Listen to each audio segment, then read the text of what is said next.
Hello, my dear friends, and welcome back to my channel. How are you doing today? Ready for some new drama? Let's go to the first one, about OP's ex, who demands OP let his wife and kids move in with her because they are struggling, but he did horrible things to OP in the past. Listen to the story to find out what, and of course, to hear my insights. Enjoy the stories, and don't forget to like and subscribe. And of course, don't forget to leave a comment. My ex cheated on his wife with me, which I didn't know, but we both gave birth to sons within 8 months of each other. There was a very ugly custody battle where they tried to get me deemed unfit, but failed and I got sole custody.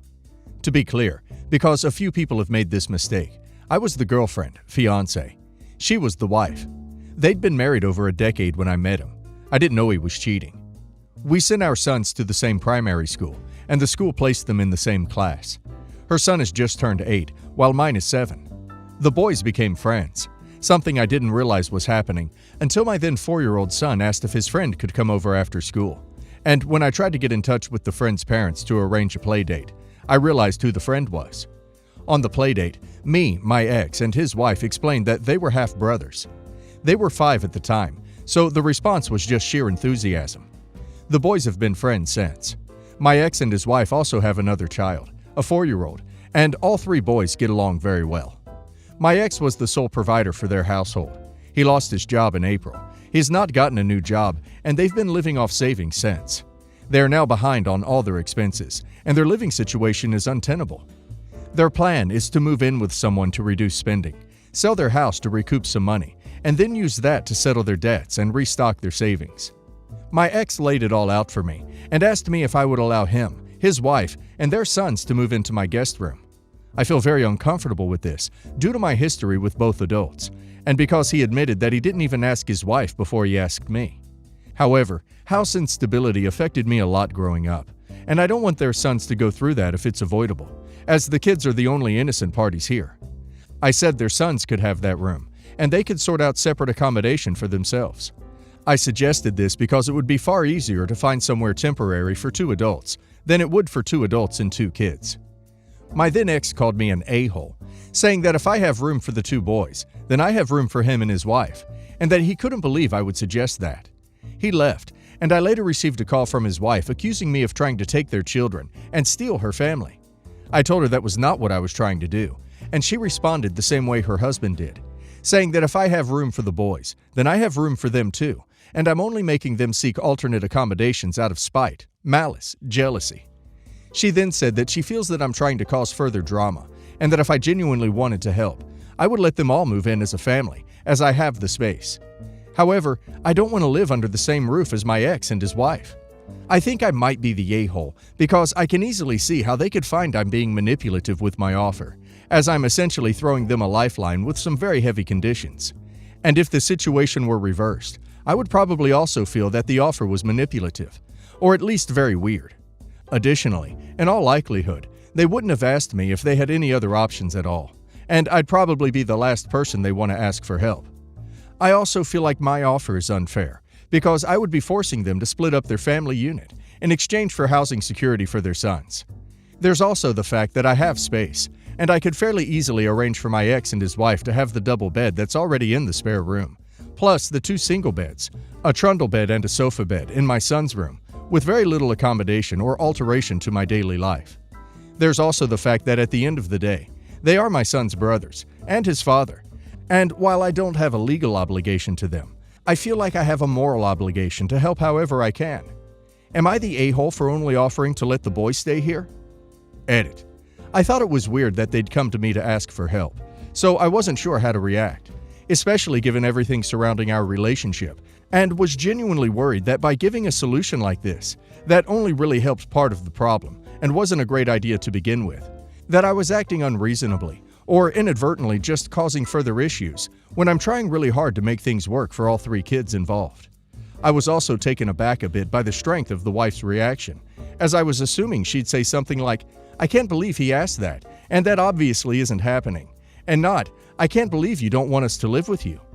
I'll leave the offer on the table regarding their sons staying here, but I won't extend the invitation to my ex and his wife.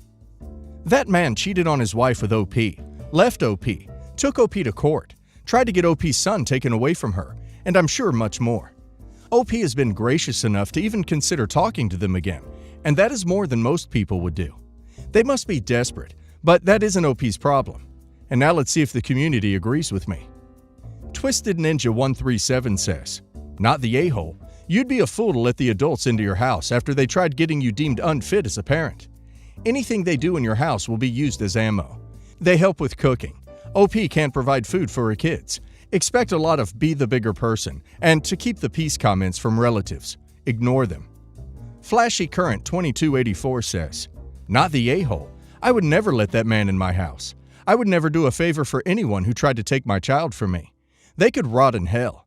I do think you're awesome for being willing to let the kids stay." Be Gay and Be Stupid says, "Not the a-hole. Girl, don't let your ex and his wife stay with you at all. I highly believe they will try to take your son from you and make your life a living nightmare. There is something very, very wrong with your ex. He cheated on both of you. They try to take custody of your son, and now he's trying to move his family in your house? Nah, girl, there is something else going on. Keep your son and yourself safe. That is what's important." For context, I own my own restaurant and have had it for about 18 years. We are a classic Italian from scratch farm to table, so naturally a lot goes into this. One of the sauces we make goes into several different dishes, and we make this in large batches. On a normal day, we cook this for about 6 hours. On the days that we make it, I come in around 4 o'clock a.m. and get it going, since we have a lunch service then dinner service. It's one of my favorite recipes, and I love making it, even if it means I'm sleep deprived. My father recently retired from his job and has been working with me 3 days out of the week. Normally, he's just helping with some of the daily cleaning and pre-opening work I needed help with, and it has worked out. However, my dad, thinking he knows more than other people, he thinks he is usually right and everyone else is wrong. The sauce that we make has exact and specific measurements for spices, and we've not changed this. This is what works best for us and how it needs to be and stay this way. The other day I was making the sauce and had to go in to do something in the office. I asked my dad to just stir the sauce for me, and I would be back in a few minutes. Should have been it, and no issues. I think I was gone 5 minutes. Later on, I went ahead and tasted everything, and I was shocked that the pepper flavor was so high that there was no way I could serve this, and no way to salvage it. I called my executive chef over to taste it also, and see if she did anything different, and we were both shocked. The whole batch was ruined, and we were opening in 2 hours. My dad asked what the problem was, and I told him, and he said that he added some black pepper because the sauce has always been too bland for him. The long story short was that we had some serious words, and I told him that he just cost me a lot of time and money, and did something that he had no business doing, and that he was fired, and to get out of my restaurant. He said I can't fire him because he was dad, and I said I was his current employer, and that when we were behind these closed doors, referring to my restaurant, that all personal relationships are null and void, and I could do and just did fire him, and that he needed to leave and not come back, and that I would mail him his final check. My phone has been blowing up from my mom, saying that you never fire a parent, that he was only trying to help and make an improvement, and that I need to take him back. I said no. Then the rest of my family started to blow up my phone, saying that what I did was wrong, and that I either hire him back, or none of them will be here for Thanksgiving. My husband says I was in the right and did nothing wrong. So am I the a-hole for firing my dad? Edit. I wanted to throw some information in really quick. I was extremely apprehensive in hiring him as staff member because I know how he is. He has always had the mentality that I'm right and everyone else is wrong, and we had gone nose to nose many times before of this. My parents have always been active in the business, mostly helping to fill in if I was short-handed or such. And he has overstepped his boundaries a few times during these times, as well thinking he could manage my staff. He and my mom have always had strict guidelines as to what they can do and cannot do. When he retired, he asked if I had any positions open, and I told him that I really only wanted to keep him and mom as fill-in, but he said he was bored and needed something to do and looked forward to it. I told him that fine, I would hire him, but he had a 90-day probationary period, and I told him exactly what I wanted him to do. I told him from the beginning that I was hesitant about this because I know how he is, and he needs to understand that he is not the boss here, that just because he is my dad, that he cannot overstep bounds here. He said he understood, so he knew all along what was expected of him. People are asking why my chef couldn't just fix the batch. The amount of black pepper he added was like he took the lid off and tipped the bottle over for about 3 seconds and just poured. It was so overpowering that even my chef, who has worked for me for 10 years, wasn't sure if she could fix it.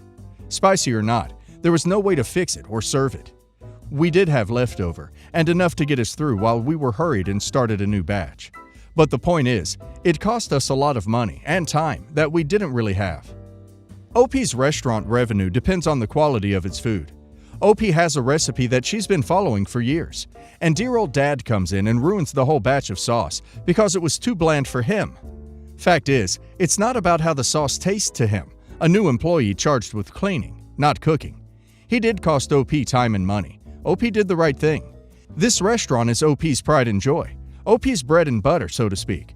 And OP can't have employees, no matter who they are, just changing recipes all willy-nilly, with no concern for how OP's customers will react to the change, and no concern for how their boss will react. If OP hires him back, her employees will see favoritism, knowing that they would get fired for the same behavior. It will affect OP's ability to properly manage her staff. At least now, OP's employees see that OP is willing to fire her dad for unacceptable behavior, so she won't hesitate to fire them as well if they don't stay on the up and up. And now let's hear the community's opinion. Deleted user says, "Not the a-hole, but let this be a lesson for the future. Don't mix business and families together. It's a recipe for bad news." Jacqueline says, "Not the a-hole. A regular employee would never have deliberately messed up the sauce like that, even if they didn't like it. Your dad was pushing the boundaries because of your relationship, and that is all the more reason why he had to be fired. He can't take advantage of your relationship and then expect it to protect him." Update. So basically, I was asked what the final outcome was, and this is it. I never hired my dad back to my business. He presented to be too much of a liability. I had a handful of employees come up to me and say that they were uncomfortable with him and that if he didn't leave soon, they were going to. This only pissed me off even more. I have always prided myself on making sure I had a safe, respected work environment. So I took things a step further and told my dad that he was no longer welcomed. I will always back up my staff. With that being the case, as you can imagine, my phone blew up, and in the long run, my husband and I spent the holidays alone. Due to a few disagreements that we have had recently with his own family, we have been low to no contact with all involved. We just ended up having a quiet holiday season and loved every minute of it. I gave my employees some much-needed time off and shut down for the month of January. My husband and I went on a vacation for a couple of weeks to just relax and enjoy each other again. My husband values material things highly and gets upset if something he owns gets damaged in any way. And I'm not talking large, expensive items. If the spine of a paperback book is opened all the way and cracked, it's ruined. He once returned and reordered a DVD from Amazon 4 times because there were minor cracks on the case. This past Christmas, my parents gifted us a new Apple TV. The remote is glass. We have 2 boys, a very rambunctious almost 3-year-old and a 1-year-old. In January, the 3-year-old picked the remote up off the couch and dropped it, causing it to crack. I was immediately worried because my husband had been having a terrible week. Let me preface the next few sentences by saying that my husband has never been physically aggressive in any way towards me or our children. My husband's fuse is short. He is easily angered, and he is not a calm, angry person. He screams and shouts and says cruel things. Every little thing the 3-year-old did that week was setting him off, and I was starting to see the 3-year-old being afraid of him. So I told my husband the baby did it. The baby was in a phase of grabbing and throwing anything he could get his hands on, so it was totally plausible.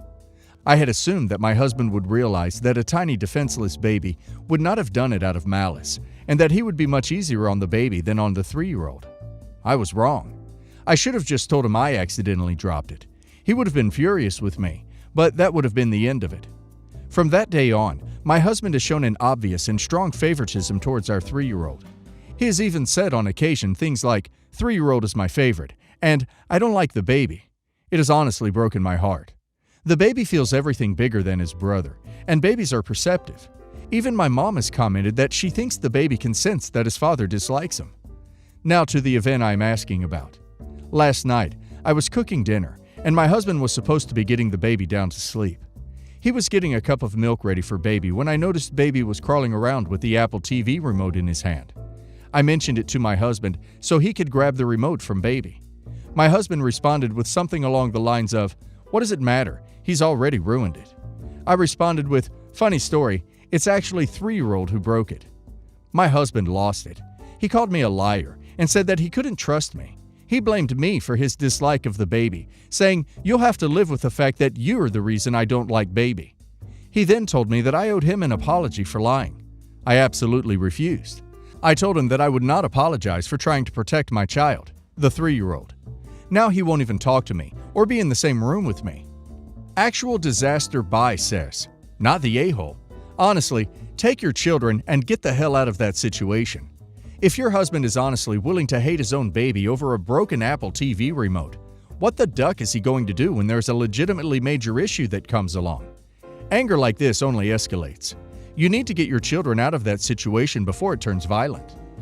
Maypie95 says, "This grown man is taking his petty anger out on a baby. He values a remote control over his own children. He is aggressive, plain and simple. The best thing to do would be take yourself and your kids out of that environment as soon as possible, before they get old enough to remember his actions."